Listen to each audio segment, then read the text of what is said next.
Good afternoon, our fans from around the world. It's another episode on our South African series.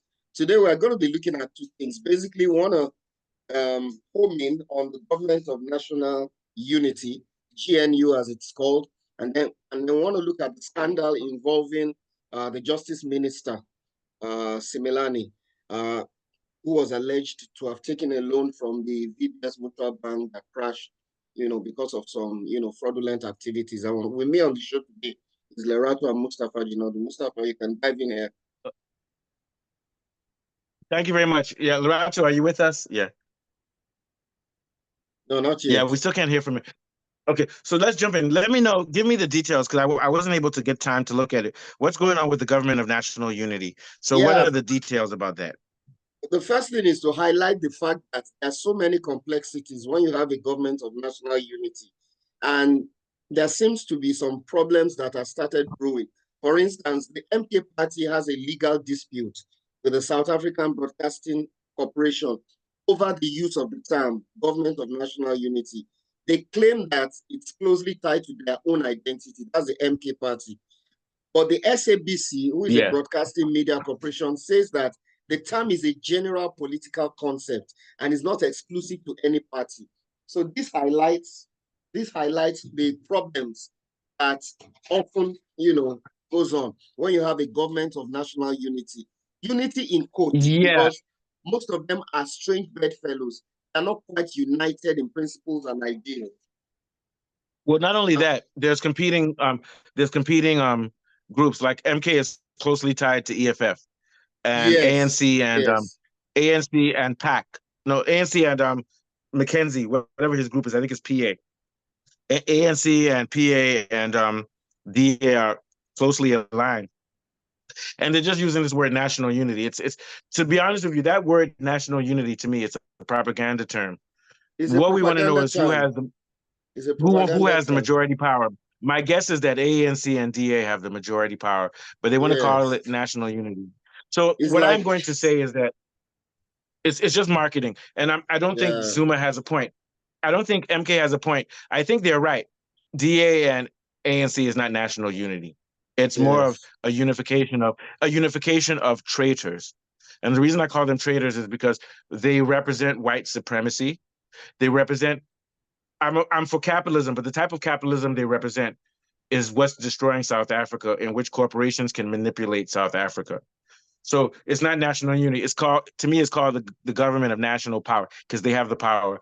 Now, I'm going to be cynical about Zuma. Zuma has issues with meddling with EFF, causing problems between a lot of the VBS scandal, and causing problems with Shivambu and Malema and those guys. So I won't call it unity either. So to me, he shouldn't really talk. And I don't think he should have a trademark on that name, because it's just people coming outside saying what they want to say. The true thing is that the listeners, people like us and South African citizens, when ANC says that they're Government of National Unity, if you believe that, then I'm disappointed in you, if you know what I mean. What are your thoughts, Afolabi? Yeah, absolutely. I agree with you. It's like this literary term. I don't know if it's an oxymoron. When you say peaceful war, they're bringing parties with different national ideas unity together. But then your ANC. But they are not, united in ideals and principles. And it has led to also they're divisive. They're not bringing in national unity, because they're ANC and DA have been working. It's not national unity if you leave out MK and you leave out but their national unity, are they involving MK or EFF at all? No, it's just DA and ANC. Basically, MK is not even involved. No, that's not national unity. So why would they call it national unity? So I guess that's where but I don't think that we can. The only thing I'm saying is I don't think we can legally stop them from doing it. But to me, the citizens need to be smart and know that it doesn't mean anything. Is Lerato with us now? Yeah. He's in, but his audio is off. His video is off as well. Maybe he's having technical problems. But it shows that it's in. Let's just continue. Yeah, let's continue. So let's move on to the next. Is anything else you want to say about that national unity thing, though? Yeah, and it's leading to a lot of problems. You see, recently they said students protested on education in Cape Town. They are vocal about challenges they are facing. A lot of them are from disadvantages, financial hardship backgrounds. So they're asking the government to give them some kind of free higher education or reduce the tuition on education in South Africa, because a lot of them can't just afford to school. You know, there are no government support. And now that there's a government of national unity, it appears that, you know, education is not being given priority. There was a case of a protest that happened in Cape Town recently. Also, they talked about empowerment and job creation. You know, there's a lot of crime and insecurity, especially among the youth in South Africa.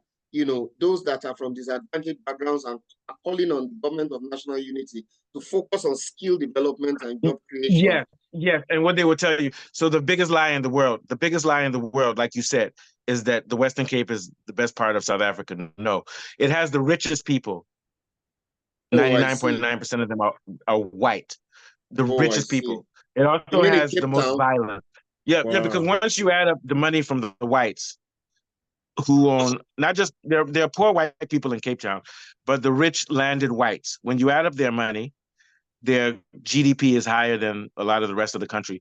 But what they don't tell you is that Cape Town has some of the worst poverty in all of South Africa. If you go to the Cape Flats, the place where the colored people live, or you go to Khayelitsha where the blacks live. So Cape Town has the widest gap between the rich and the poor, but it looks like it's a good the Western Cape look like it's a good province because the wealth of the whites is so high that it makes the wealth of the whole area good, but the distribution of wealth is rubbish. I've lived in South Africa. You're absolutely right. I've had so many stories about Eastern Cape. It's a major concern for citizens. Yeah. Eastern Cape, KwaZulu-Natal, and Gauteng overall are superior to Western Cape. Western Cape just has a bunch of rich people with land, and they pay their workers. Workers work on wine farms. They pay them with wine. I am not lying. They pay them with wine. It's a disgraceful province. Situation, yeah. Cape Town has more than 2,000. Let me not lie, because I like to lie because I want to do propaganda to make them look bad. Cape Town has more than 2,000 murders a year, which is one of the worst. It's the worst in South Africa. That's quite high. And it's It's one of the worst in the world. It's worse than places like Mexico and Brazil where there's drugs. Cape Town and Western Cape is a haven for Eastern European drug dealers. The place is out of control. So I don't want to hear DA say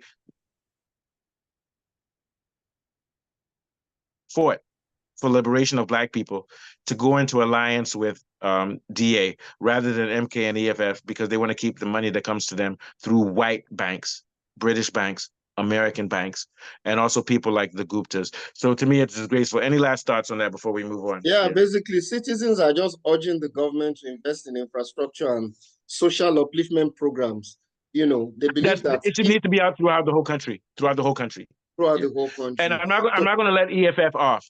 EFF, clearly, Shivambu and Malema were stealing the investment money of Black people who farm and work and want to make a better life for themselves. Oh, sure. They were stealing it because they were getting loans.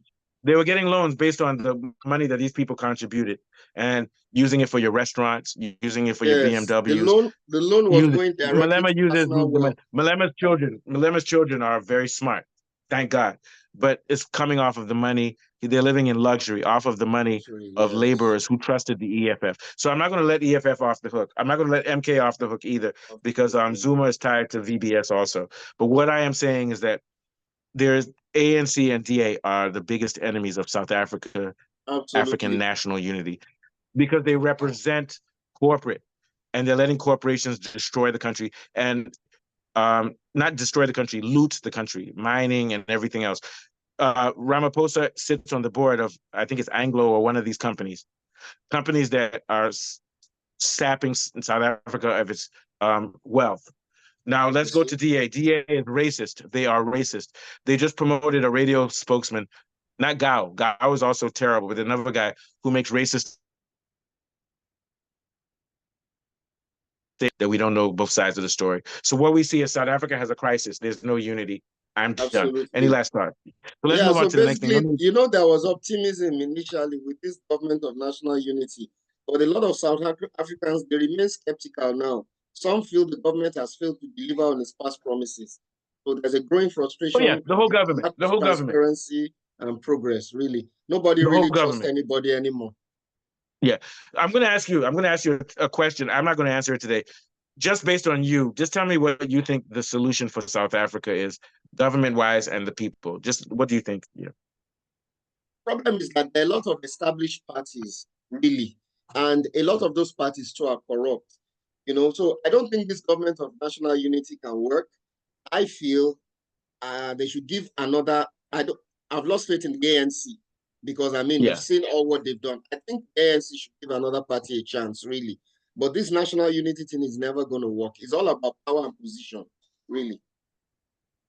Yeah, and I agree with you. So I think the problem is that I said I wasn't going to say anything, but I think that South Africa needs to have a strong labor union, and they need to have another branch of government, the People's Union, and the people need to have the agenda. That was what EFF was supposed to be before all these fraudulent allegations.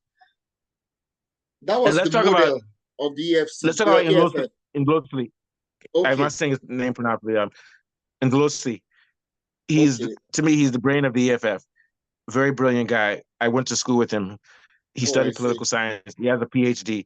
Oh yeah, people need to listen to him. So. Yeah, and he needs to become the heart of the EFF because I think Malema is the spokesperson for the EFF, and he's the beautiful one. He's the beautiful one. He's the charismatic one, like Donald Trump. You get my point. But so yeah, EFF was supposed to be, but let every South African take EFF's charter, take it to heart, and push for it. White South Africans, colored, is black. Reformed under another leadership, and it goes back to his initial ideals. Maybe, but I don't see. And also, the EFF should be the People's Party. It should be the People's Party. And if the EFF doesn't want to do it, the South African people need to become a party. I'm serious, blacks and white, that adopts the EFF's agenda. If the EFF doesn't want to push it, you understand what I'm saying? So let's take that agenda and let's push it forward. So let's move on. So Afolabi, you've done more of the research today. What's going on with Justice Minister Simelane? What's the story? Simelane, South Africa's Justice Minister, was facing controversy over a loan that she received from VBS Mutual Bank. I think it was in 2016 while she was mayor of Polokwane. So she took the loan from a particular charter or solution, a company involved in illegal investments into VBS. So she used the loan to buy a coffee shop in Sandton. So they are now saying that it's unethical. Can I go to Afolabi? I'm angry because I want to set up a coffee shop in Sandton, seriously, where people can play jazz music, but I won't get the loan. I want the loan. So go ahead. People don't really see it as a loan. You see, they feel that the wealth solution thing facilitated that kind of investment, in order to help her. They see it as a kickback. It looks more like a bribe, not really a loan. Because let me speak honestly. Let me speak honestly. I think that legally, she got a loan. And she says she's going to use the loan for her business, her coffee shop. So on the surface, it doesn't look like it's corruption. But she got that loan when she was a top minister in Mpumalanga or that area. And it was influenced. So indirectly, it's a bribe and it's corrupt. But I think on paper, she'll be okay. But it's clearly abuse. But when we talk about what Malema and these guys did, they took loans for EFF, for their party, and they used it for personal reasons. And that's damning. But I think go ahead. No, go ahead. No, you go ahead. Fine. Yeah. No, I think the main issue is that they think because of her position then, it was a conflict of interest. It was a conflict. Yes, had she not been in that position, and here's the problem. Have been in if she had been given, if she had been given the loan based on her personal income. So, for example, just because I'm a minister in government, if I'm worth millions of dollars, I can take a loan for my coffee shop. No problem, because I'm a citizen. I deserve the same rights. But it's clear that whether she knew it or not, the company that procured the loan for her used fraud to get the loan. Yeah, absolutely. Doctoring of, they used fraud. Now that's connected to her. We don't have proof that she knew, but we all know prima facie that she knew. And I think she needs to step down. Especially if the ANC wants to survive, she needs to step down before they force her to step down. That's all I have to say. Is Lorato with us now? Yeah. No, not yet. I think he has technical. Yeah, he's there, but Oh, okay. Okay, so Yeah. last year we've been talking. I know you might be listening to us, so jump in quickly to comment on what we're talking about Simelane she needs to step down because of the conflict of interest. And we also spoke about the fact that we said EFF has no right, MK has no right to tell ANC and DA that they can call themselves Unity because it's just a name. Nobody owns a name. But we all know that ANC and DA are not national unity at all. We know that. So last thoughts on that before we go to your topic. Yeah. I think it was clear that the funds or it seems that the funds came through as a bribe. So and through fraud. No, well, I don't think it might have been a fraudulent process that they did. Oh, maybe not. Sorry, I don't want to interrupt. I'm going to let you continue, but I always thought that procured the loans for her, they did falsify some documents or things. The company that helped her do it. Maybe I'm wrong. Possibly, but we'll do some research. They did it almost as payments for her sort of agreeing to commission some of the city's investments, of the municipality's investments in Polokwane in VBS. So that company would have been what is an investment company. That worked closely with VBS. So that's how the money got to her. As a commercial loan via, I think it's Kando or Gundo. Ogundo. It sounds like a Yoruba name, Ogunde. Gundo Wealth Solution. It's Gundo Wealth Solutions or something. So they're the ones who provided the loan, but it was money that then came from the VBS because they managed money that was saved at the VBS, I suppose, as an investment company or something like that. But they really honestly did that as we suspect, as a kickback for the then mayor or public services in Mpumalanga. It's in Limpopo, in Polokwane. Oh, Limpopo. Sorry, I get those two mixed up. Sorry, I get those things mixed up. Sorry, guys. It's in Limpopo, in Polokwane. So this was in the time when she was working in that municipality. And I think there's about 300,000 rands. 300 million rands that the municipality had invested into the bank. So that's bribery. And that's bribery. But the municipality says that they withdrew all the money, so it doesn't seem like there was any kind of like foul play. But I think that the bigger thing is also that. But sorry, when did they withdraw it? When did they withdraw the money? Did they do it recently, or immediately afterwards? I can't remember. I think it was sometime in 2019 or something. Okay, so we don't know. That's why, if you notice, I'm being fair to this woman. I'm not going to charge her with anything, but it just looks dubious. Continue. Sorry. No. I think they may have been those things, but I think she is going to be implicated one way or the other. Well, the whole government. The whole government will be, except for the DA. Everybody else is going to be implicated. Zuma. Not Ramaphosa, Zuma and Shivambu and Malema. A lot of these guys are implicated. It's toxic, man. Continue. Sorry. So the implications go as far up as, I think they're mentioning Gwede Mantashe, who used to be the general secretary of the ANC at the time. Jesus. And I think in the last administration he was serving as the minister of minerals, of mining and minerals. And but have you noticed? Sorry to interrupt you. Have you noticed that Steenhuis and Ramaphosa are not implicated? These guys are clean, man. Right? What I mean by clean, whether they're clean or not, they keep it clean. If you know what I'm saying. Yeah. No, for sure, for sure. Yeah. I think a lot of the cases that we would find that would link us to some of those guys would be things that are seemingly above board. Yeah, they call it, it's kind of like in the drug business in America. Once you become powerful enough, you're no longer on the streets.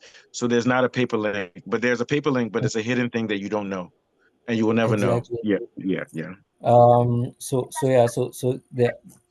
there are issues like those that I think are keeping some of the people higher up, Yeah. especially those linked to white monopoly capital, And sort another of like question is that VBS is a bank, but it's obviously a subsidiary bank. I would love to know who actually prints the money that goes to VBS, but I don't think we'll ever know that. Go ahead. Yeah. Yeah. No. I mean, VBS was meant to be a community Yeah, but my bank. point is that it's a community bank. But I wonder all of these banks are subsidiaries. I wonder where the line ends, if you know what I mean. You understand what I'm Sure. saying? Yeah. If It could you even be follow the money. white banks that gave them this thing and knew it and set them up, and you can win both ways. Continue. It's just a theory. Yeah. Yeah. So I suppose one would have to follow the money and find Yeah. out. Yeah. In terms of initial investors and things like that. But I think what makes the scandal a scandal is that a lot of the capital came from people's savings. People saving. Yes. Yes. Yeah. So And that's the opposite of like a powerful white bank doing it. This was people's savings, and it might have. To me, I'm seeing Zuma at the middle of this through this nationalistic black movement type thing. Yeah, that makes people trust you. Yeah, but I mean, we've seen ways in which white monopoly capital also does the same thing. Yeah, and also, sorry to interrupt you one more time. This is the last time I'm going to interrupt you. We don't know the percentage that came from poor black workers and the percentage that came from the actual bank. You know what I'm saying? So maybe those guys are putting money, but the real capital that was used to bribe people and stuff might have been coming from another source, and it was just augmented with the money that blacks and people are putting into. Sorry, I'm done. Yeah. So a lot of these points that we could be speculating about are things that are now coming out and in all the court hearings that are happening, all the trials. I think that the guy who was at the helm of Gando Wealth Solutions is now Razi Zwane, I think, is now in court. Not Rezin Yanzio. Don't say Rezin Yanzi. I'm joking. Rezin Zwane. Razi Zwane. His surname is Razi Zwane. Oh, that's the surname. Okay, yeah. So I'm still learning. Sorry. Yeah. Sure. I think he's in court for that. And what has happened, I think, during the course of this week, is that the Hawks. The good old Hawks. Yeah. Yeah. The watchdogs, Big Brother. Yeah. Yeah, they've been to a former PA of Simelani's to seize documents, cell phones. Oh, it's over. If I was Simelani, I would just step down and invest it and focus on your coffee shop. Focus on your coffee shop. Yeah. So they're going to be of course investigating all that material that they've gathered, and then we'll know more from there in terms of how implicated she is in the process, how she used the money and things like those, and what sort of like loose agreements like quid pro quo things would have been entered into for the money received. So I think it's a developing story, so we'll keep a close eye on it, and then hear. The one thing I'm going to add is that I'm going to actually take Simelani's side. The reason I'm taking her side is because once you have a culture of widespread corruption, everybody joins in. She's obviously not the head of this whole thing. And my argument, I'm going to say it, the head of this whole thing are people like Zuma and Ramaphosa and co. But those guys are almost, especially Ramaphosa, they're untouchable. So that the law only applies to people below them and they will never be caught. But they are the big problem, especially Ramaphosa. There's no way he's not involved in any of this. What are your last thoughts, Larato? Yeah. But he's untouchable. Yeah. Yeah. I think that the investigation is sort of making its way into connecting, like making connections between some people I think in what I think. the I think you're more NAC. optimistic than me, because I think that whoever's investigating knows that they won't go after. They're going to cut it before they follow the money all the way. But that's just me. I'm cynical. Continue. Yeah. Yeah. Yeah. But yeah, I mean, this is what I've read from analysts, is this idea that if it's going to attach itself to people who are in the national executive of the ANC, then this is where we're going to start having problems. So I think the simplest thing that they could do is to let people like Simelane sort of fall in their sword, so that the trail ends there. Yeah, and I hate to say this, maybe she should, because if it goes too far to the executive, it's going to destroy ANC, and that's going to make the DA ultimately the most powerful party in Africa, not just in South Africa. We don't want that to happen. Yeah. But this should be a lesson, man. Black people around the world, Nigeria, everywhere, don't fall into the trap of corruption, because eventually you will be taken down. But the people who made you do it or enticed you to do it, they will still survive. That's all I have to say. Yeah, sorry. Yeah, but by that system, because they already know how to get around the systems. Oh yeah, they know. Well, look, I hate to go to Israel. Israel is bombing Palestine, and it's not a war crime, because Israel is attached to America and it's a rule-based order. If you belong to the hegemony, then whatever you do is not a crime. It's legal. Sure. It's even documented. They'll even document it and say it's not legal. Rules-based order doesn't mean anything. It means that we have the power, so we're not illegal. You see what I'm saying? And this is the way the world works. And we have to fight this, which is why we have to be careful, like with Simelane, even Zuma and Malema. We need to castigate these people, but we don't need to throw them away, because we're going to still need them because they're Black. That's all I have to say. Last thoughts, Lerato, before we go to your topic. Yeah. Yeah, no, man. I mean, I don't have any more thoughts beyond. Oh yeah, so let's go to the next story. So there's a story you're bringing about in which there's a town in which I was thinking it was Oran. It's not Oran yet. There's a town in which only Blacks were allowed, but now it's been made illegal for that to happen. Can you give us a breakdown on that? Yeah.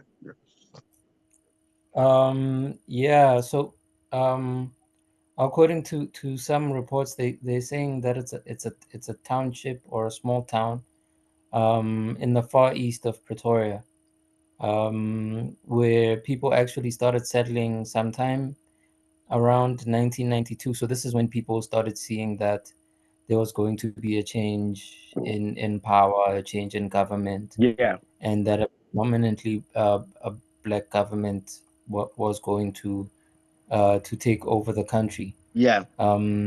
So there were some Afrikaners or some Boere who decided that they would take a farm, they would buy a farm. I think a couple of guys got a loan. Two guys got a loan and bought the farm, and then to repay the loan, they started enlisting other members into that community. Yeah. And then they started to build it as a white only community, or as an Afrikaner community, sort of like a segregated space, where they would be able to manage their own affairs, to be self-sufficient, to have their own water, to have their own electricity.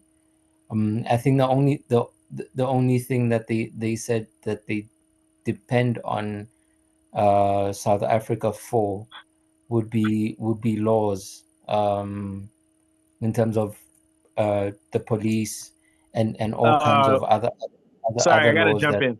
I was all for them until they said they needed police. Though once you make yourself a private, it sounds like it's not a problem of private land. If you have private land, the police shouldn't be coming in to help you, because you're private. You're not public anymore. Continue. Sorry. Yeah.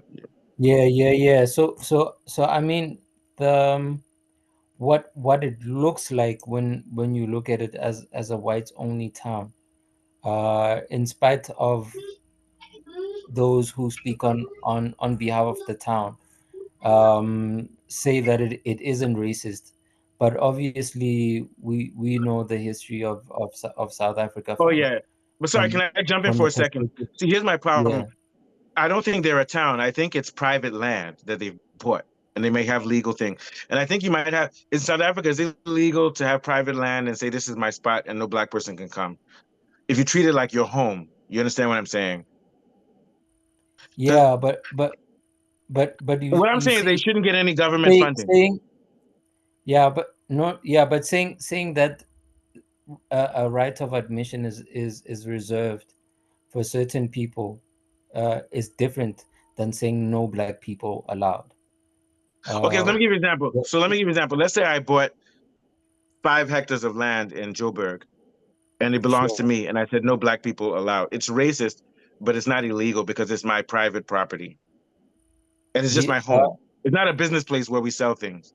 It's just my home. And what if I said in my home, no black people are allowed? Is that against the South African Constitution? Yeah, I mean, there are some aspects of it that are against the Constitution. But the technicalities of that space in terms of what makes it illegal is that they did not sort of change the zoning laws. Yes, and that's what we're going at. And also, once they change the zoning laws, they can't ask for money from the government. Then they can become a cult. That's what they are. They're a cult. That's what I'm going to say. But continue. Sorry, thank you for that. Yeah. Continue. Yeah. So what they did is that they transformed what was agricultural land into residential space, right? And now they're creating a residential space that has its own municipal system that is not recognized by the country. Yeah, so it's illegal. Yeah, it's illegal. It's in the city of Tshwane. Yeah. But then they say that they don't need anything from Tshwane because they don't pay them for water. They get the electricity, I think, directly from the national provider. I don't know how. But what they are trying to do is go past or above the municipality into which they belong as an independent settlement.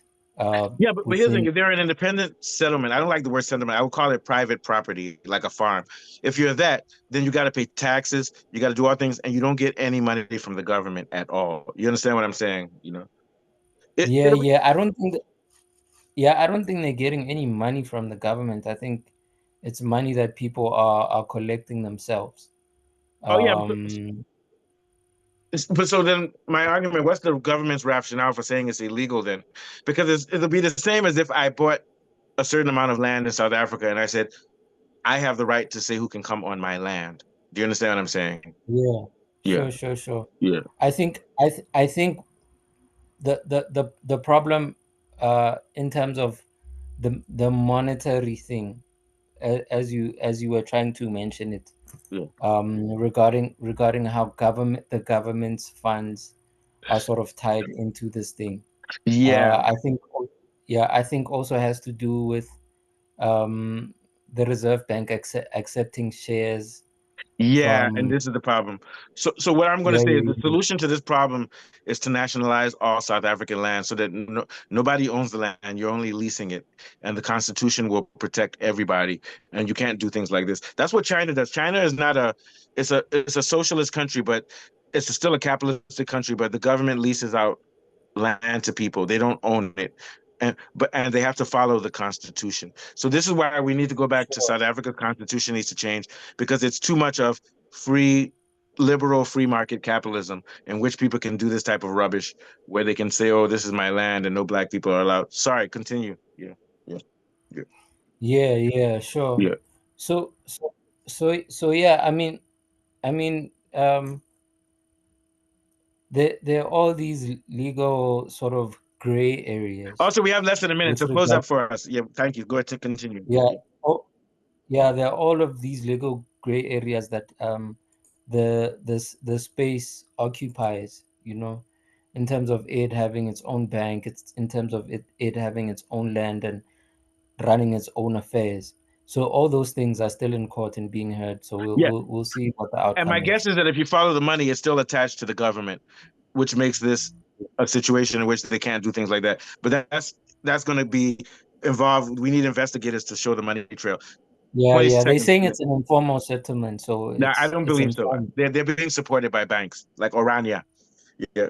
So thank you very much. I don't want to cut you off, but thank you. This is a brilliant